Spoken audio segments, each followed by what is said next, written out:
Hello, Seattle Science Foundation. My name is Chet Donnally. I'm a spine surgeon here in my hometown of Dallas, Texas. Today I have the privilege of speaking on augmented reality and spine surgery. I'm going to talk about the current state of the art and future possibilities. In terms of my disclosure, initially these slides were made by my junior partner of 1 year and best friend, Dr. A.J. Rush. I thought this picture of him in a skeleton outfit is appropriate for the talking about seeing through the body and seeing through the bones. Technically, I am a consultant for Augmetics, but to date, I have made a total of $0 from working with them. So I jokingly say also my mentor, Dr. Alex Vaquero, would be very mad at me for maximizing consulting opportunities. Okay, so let's get right into it. What are the different types of reality? Because some people don't totally know what augmented reality is. People get it confused, understandably, with virtual reality. And the way I think about it is virtual reality is like you're fully immersed in it, looking around. There's cartoon characters all around you. And that's in a way like when we think about video games, cartoon characters, laser tag, like laser virtual reality, that's what that is. Augmented reality is a bit different. It's pretty much overlaying the 3D images, the virtual images with the actual setting you're in. And so a lot of that I show is kind of like when you're driving your car, you have the heads-up display. You're still seeing the road, you're still seeing the signs, but there's added things that help augment your actual day-to-day living. So again, virtual reality is kind of like Tron, the movies, the Matrix, you could even say. I don't know if that's totally true, but Matrix, where it's all just kind of fake. Augmented reality is like that Pokemon game you saw the big craze of in 2021, where you're walking around and using your phone or some type of electronic device and you can see the world around you. There's just added things to it. So what are some other ways to think about it? You know, the military is really who first started coming up with augmented reality. Like all fancy things, you know, the military, NASA creating new technologies, that's essentially where augmented reality started. They wanted a way for our pilots to not be distracted. They wanted them to be able to see the targets in front of them, their gas, where the missiles are going. You know, I don't know anything about planes or the military, but you can understand where having it in front of you decreases your reaction time. It makes you much more aware of what's going on, and it's a better way to do it than looking around and trying to find the things that you need. What are some real world applications of AR? So think of it this way in terms of airport navigation. With Google Meta glasses and other technologies, you can be walking around the airport and there's a way to find things. If you ever go skiing, snow skiing, snowboarding, same thing. People use this all the time on their cell phones, but in terms of being built in, showing your speed, showing you which routes to go, showing you where your friends are, text messages coming up, there's kind of a need for that. You know, do you have to have it? Not necessarily.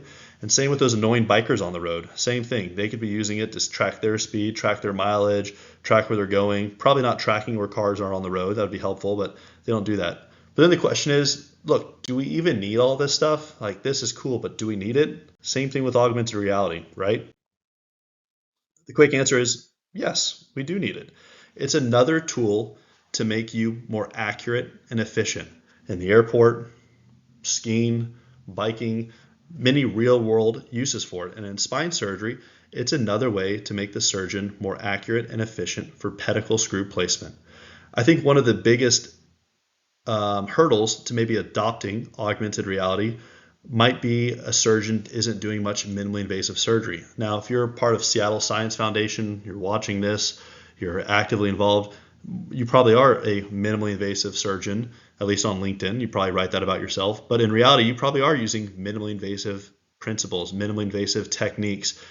So that's step one. You have to kind of buy into that. Look, can you do these cases, big open incisions using the technology? Of course. That's a great way to use augmented reality also. But one of the main ways to do this is from the navigation aspects of it. And when I talk about navigation, you're going to see what I'm talking about. So here's kind of what it looks like. And again, this is the platform of Augmetics. That's just the one I'm most familiar with. But you put on the headset, and after you do your spin, you can look down and through the skin, you see the bones. And it's a great, efficient way to start your landmarks. And this is exactly what the screen looks like. There's two boxes and one circle, three different visualization areas. The green one at the bottom there shows you exactly what you're seeing. in real time. And then the X-ray or the CT reformats on the top is the axial and sagittal. And so the way I do it is I start on one side. I don't have the current seeing skill set to do everything from the contralateral side, but from one side I do drill, tap, bone graft for posterolateral fusions, and then place my screws and go to the other side. This is for real exactly how it looks. You also have your reps, and I'll show you another video on the back table that will help planning the screws, marking your levels, marking trajectories. Other augmented reality systems don't have the rep do it necessarily, and the surgeon can do it, and that's maybe a pro or con on different systems, but I'm not really trying to advertise at all for one system versus the other. So look, this all sounds expensive and dumb. What are the other options? Okay, well, you could do this all with fluoroscopic imaging, right? That's fine. That's how we've been doing it forever. And does that mean that's how we should keep doing it? I don't know. That's your choice. Fluoroscopic imaging is high radiation to the patient, high radiation to the surgeon, high radiation to your staff, your PA, your anesthesiologist. It's very tech dependent. And if you're maybe a younger spine surgeon, you might not have the best x-ray techs. They might be reserved for the more senior and more skilled surgeons in your department. So fluoroscopic imaging, very x-ray dependent. There's also not great efficiency. Having to go in and out, AP and laterals, it's kind of a beatdown, and they take up a lot of space. Well, great. We all use navigation these days, right? Is that the gold standard? Who knows? So let's talk about traditional navigation and robots. Oof, those are quite expensive. Those robots can be $1 million. They take up a whole lot of space, and if it's a surgery center or not even a huge hospital, when that spine surgeon's not there, those things are taking up a huge place in the hall. There's also a significant learning curve, and it takes maybe 30 cases to get that. There's also line of sight issues. We used to have something in fellowship where if you ever blocked the array, you had to pay $1. And that was one way to teach you not to get your hand in front of the array to block the line of sight from the field. What the headsets do on all these augmented reality platforms, instead of having the tower at the foot of the bed or head of the bed if you're doing cervical pathology, is your headset is the array. Same with your physician assistant or assistant you have with you. The headset is the array, and that's what's looking at your tools. Ooh, this all sounds pretty hard, is it? Well, maybe not. Actually, the learning curve is pretty typical to other things. There's a great study from the famous institution, Rush, one of the most famous spine surgeons out there, Frank Phillips, and his colleagues, Alexander Butler, who's now at Lenox Hill. They looked into this, and they said that the learning curve was pretty similar to other technologies where, it's probably either a 3 months or 30 case learning curve. So what are the benefits? Look, in terms of augmented reality, there's many studies showing that navigation has improved pedicle accuracy with navigation.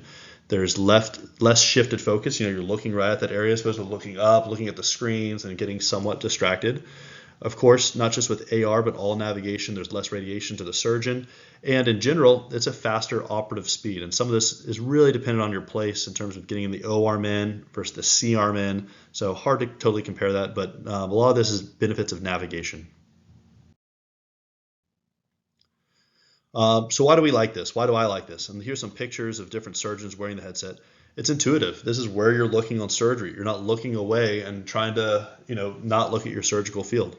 Yes, you need to stop for a CT spin, but that's fine. But it's during that time when it's a well-oiled machine. Even my hardware rep or my Augmetics rep comes out and they put the headset on me. So one of my pro tips is I would actually train up your hardware rep to put on the helmet. And when I say train them up, is that 1 or 2 cases? It's not hard to teach someone to put on a helmet because I have my Augmetics rep or my augmented reality rep who's in there programming the computer during the spin. And so without wasting any time, I have my other rep, my hardware rep, who's putting the helmet on me. In terms of the learning curve, personally, anecdotally, I think it's a pretty short learning curve. I think it's pretty easy to do. And the nice thing about this compared to robotics or pretty much robotics, it's an open platform. You essentially can use any hardware you want. You don't have to use a certain hardware and get a rebate back from the hospital. You don't have to use a certain hardware, so it's very intuitive. It can go with any system. So here's what a headset looks like. And again, I've made $0 from Augmetics, but I'm just showing this because I have a lot of their slides just because they're out there very easily. And this is one of the older, more used system that's out there. But this is the first generation headset. And here's how it looks like. You have this bright light in the front in case you want to do any of the open surgery. You have the eye fields that go in there. It allows for free workplace environment. And this is what the headset is. They've recently come out, as recently as a couple months ago, with their second generation headset. I've been fortunate enough to be one of the few people that's actually used it so far, and it's slick. I mean, everything's better about it. Again, I don't want to stand on a pedestal here and talk about the company, but it's great. It's almost like televisions back in the day. They used to be big and bulky. I can't go back. They used to be big and bulky, and now they're getting smaller and cheaper, and that's like all technologies, right? So again, here's what you see. I know we talked about this a little. You see under the skin, you have the axial view, you have the sagittal view, and it helps you plan your instrumentation. In terms of the headset view, it really does look like this. You're looking through the tissue to see the bones, to see the mammillary process, and additionally, it's a great way to help teach your residents or fellows starting points. It's a great way that I've been able to teach my physician assistant different anatomies, show her the pars fracture, checking the cage placement. It's just a really nice way to do it. This is a big aspect of it too. It comes with a monitor. Most of the systems do. And this is really what it looks like. So those 4 trajectories are where I've already done my navigated burr. I burr down pretty deep. I use a long handle burr. That's another pro tip you want to do when you start doing this, to use the long handle burr.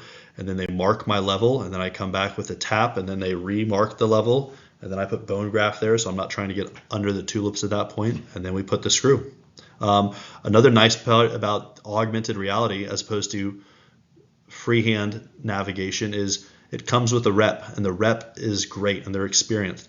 Sometimes when I'm doing freehand navigation at certain hospitals I don't use this at, I have the Medtronic or the O-arm rep, and maybe they don't totally know my flow. They're different every time, and it's not a learning curve, whereas this comes with a rep, and I think that's a nice thing. Reps are really important.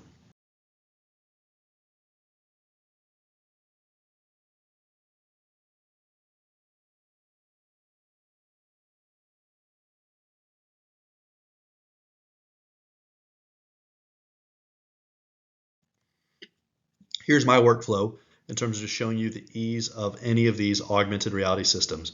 Look, before I even come in the room, it's already been calibrated. They have the chicken foot, the T-handle, the navigation devices, and they've already calibrated the instruments. The patient comes in the room, drape out the patient. We usually do the interbodies first. Now there's a lot of debate in terms of screw first, interbody first. I could talk about that for a long time. Maybe it also depends if I use like the Zeem versus the O-arm on what hospital I'm at, so happy offline to talk to people about that. But usually I place the interbody first, then we do the O-arm spin, tool verification, and then place our screws.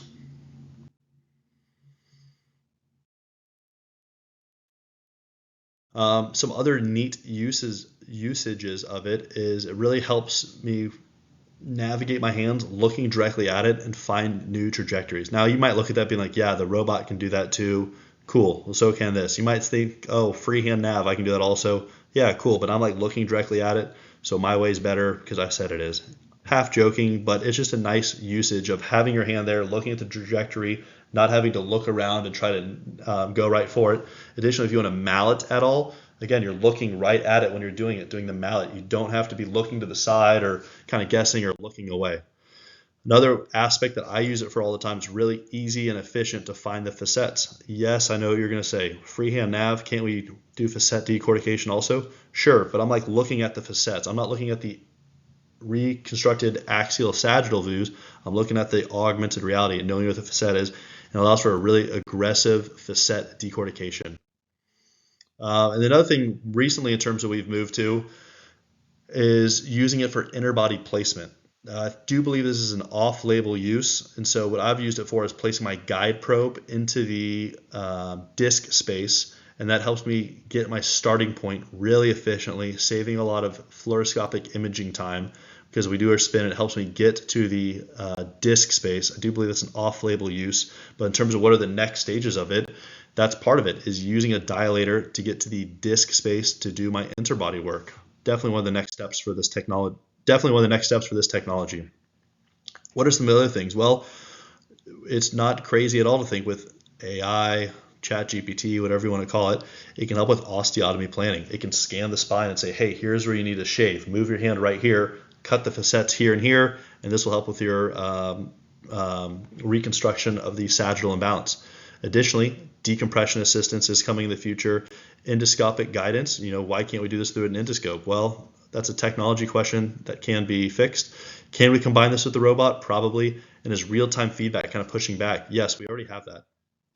And those are some things I'm saying. Given the smaller headset, it's already smaller. Can it get to the size of the glasses I'm wearing, making it even smaller? Yes. Can we use the technology that's already there on other systems to use an MRI instead of a CT to do it? Maybe a pre-op MRI, and that's great for now for ambulatory surgery center use.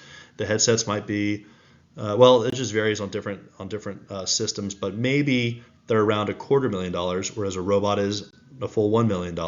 So if we can find a cheaper way to do it, that's great. So is augmented reality part of the future? Probably. It makes us better surgeons. It helps us stay efficient. There's not a huge financial burden to getting one of these compared to some of the other technology that are out there. And it's easy. In a way, it depends on the system you're using, but if you go to different hospitals, it's easy to transport. And that also varies company to company if they let you do that. Different argument. I'm sure all these companies want you to buy one headset per hospital, but in general, like, why couldn't my headset be mine and I just take it to different hospitals? That's a great way to think about it. So in general, my question is, what's your goal with augmented reality? Are you trying to be faster? Are you trying to be safer? Are you trying to make it easier? In the beginning, just like all these technologies we're talking about today, sometimes just getting the staffing and start going is a huge bottleneck. Will this technology make you a busier surgeon? Will it make you a faster surgeon? Hard to say, but that's part of the things we think about. And then I also say support your peers. It's something where if you're starting this technology, if you have questions about it, those are different ways to get in touch with me. I'm happy to put my cell phone number somewhere. I'd be really flattered if you reached out and wanted to ask me about it. But I think it's a great piece of technology. It's definitely part of the future, and I just really appreciate Seattle Science Foundation for allowing me to speak on this.